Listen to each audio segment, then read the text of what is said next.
ഇന്ന് പലസ്തീനിൻ്റെ മാപ്പ് പരിശോധിച്ചാൽ നമുക്കറിയാം, ഇറ്റിക്കിടക്കുന്ന ഒരു ചെറിയ പ്രദേശമാണത്.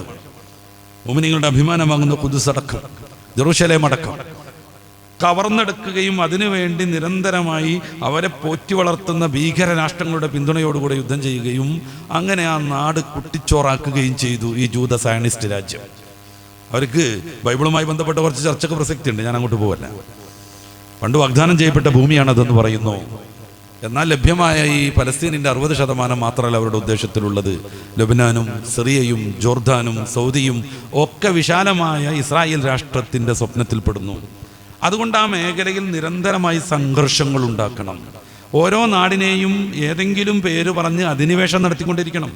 പലസ്തീൻ ഏകദേശം തീർന്നു കഴിഞ്ഞുവെന്ന് നമുക്കറിയാം.